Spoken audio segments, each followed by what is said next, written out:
Joe Manchin is a Senate Democrat that has recently become infamous because more so than any of his colleagues in the Senate, he's voted with Republicans to approve Donald Trump's harmful cabinet picks. Now, anticipating that his constituents would inevitably be pissed off, he actually called on Bernie Sanders to try to assuage the outrage that they're feeling, and he wanted them to redirect their anger towards the real enemy, which is Donald Trump and the Republicans.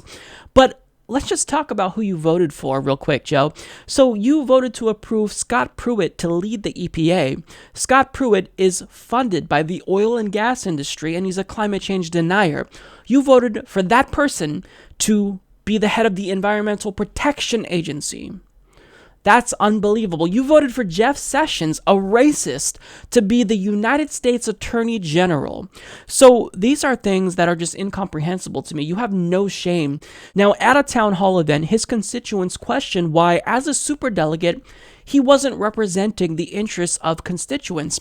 Because, if all 55 counties in West Virginia went to Bernie Sanders and they wanted Bernie Sanders, why would you undermine the people who you're supposed to be representing and vote for Hillary Clinton and endorse Hillary Clinton at the Democratic Convention? I mean, that still wouldn't have made Bernie Sanders win, but you have to represent your constituents. Now, his response to this question and the backlash that he received for being culpable in putting forward the candidate that ultimately lost to Donald Trump, he decided to throw Bernie Sanders under a bus. Well, I was a committed delegate before that, okay? So I already committed on that.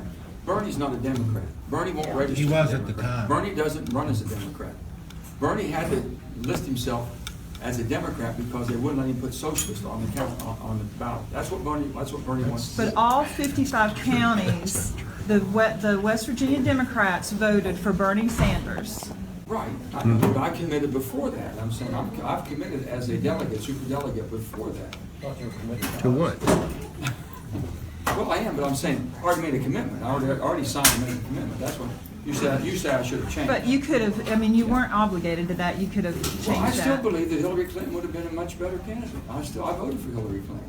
How's that working for you? But you weren't necessarily representing your constituency because. On that, there as a delegate, I was a super delegate. I wasn't a super delegate representing. I was I'm a super delegate, so I represented what I thought and who I believe would do the best job. Unbelievable.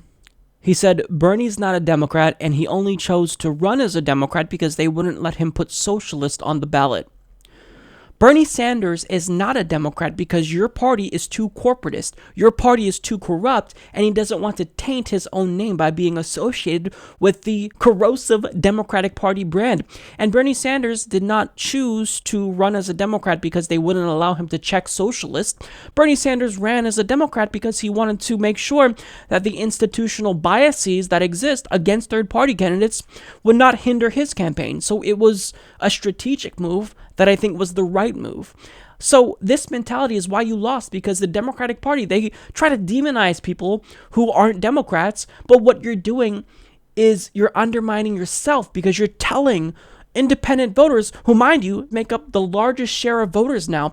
There are less registered Democrats and Republicans than independent voters. So you're telling independent voters you don't want them to be involved in the affairs of the party, when if you actually want to win, you should be welcoming independent voters with open arms. You should be welcoming Green Party and People Party voters with open arms, but you guys don't want to do that. Now his response was that, well, you know what, I already committed to Hillary Clinton, and I was a superdelegate that wasn't representing you guys, even though you elected me. I was representing who I thought would do the best job. So he continued to try to throw Bernie Sanders under a bus, and he tried to explain why he doesn't agree with Bernie Sanders. So he used his tuition-free college plan as an example, and he said, you know what, I disagree with Bernie here because why not make students work for this? Why just give them free tuition? Why not make them work for it? But this just shows how out of touch he is, because Joe, we're working full time. I mean, when I finished my undergrad, I was working 35 hours a week. So if you try to tack on 12 or 20 more hours that I have to volunteer to get free tuition, you're overburdening us. You're making it so that way we're less successful in school, and that will diminish the prospects of us getting a good job if we do a shitty job in school. So you're out of touch. And when he moved on to single payer, and he actually tried to demonize Bernie Sanders here, his constituents were not having it. He wants single payer. Yes. Yes. Yes. World. Yes. Like the rest of the world. Let's go to to Canada. Let's check Canada out. If you spend any time, go up to Canada. Find out. Canada has basically more. If you abuse it, you lose it. You lose health care in Canada if you abuse it. So make no mistake, it's not free. That means you have to show good stewardship. You have to go to your preventive classes. You have to keep yourself in a healthier lifestyle.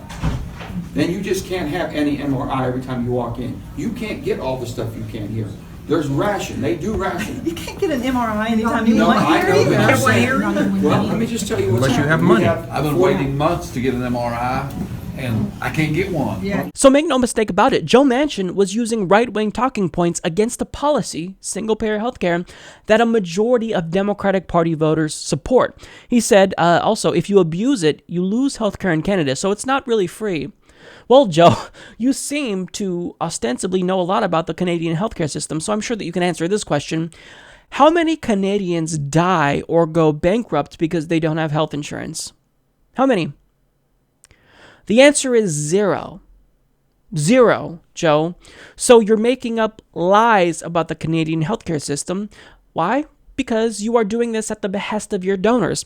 Joe Manchin is against single payer because throughout his career, he's accepted about $180,000 from the pharmaceutical industry. He took $175,000 from the insurance industry. He took $117,000 from health services and HMOs. He took $110,000 from hospitals and nursing homes. So Joe Manchin is looking out for himself because if we actually have a Medicare for all system, then these greedy health insurance companies go away. And those health insurance companies, they're friends to Joe Manchin because they donate to Joe Manchin and they help him get elected with this money. So he doesn't want a single-payer system because he wants the cash train to keep rolling in. So, Joe Manchin doesn't want to do anything that would make it more difficult for him to get elected. Well, listen up, Joe. You will face a primary challenger in 2018, and progressives from around the country are going to pour money into his or her campaign. We're going to raise money the grassroots way while you take money from large corporations, and we will make sure that we do everything in our power to make your primary challenger defeat you, because you have gone on too long. Just run as a Republican. Nobody thinks that you're liberal. Nobody thinks that you're actually a Democrat, so why don't you join the party that you're cozy with, the Republicans? So look, we're going to try to defeat you. So good luck, Joe, because you're going to need it. Support this podcast by joining the independent progressive media revolution today at humanistreport.com.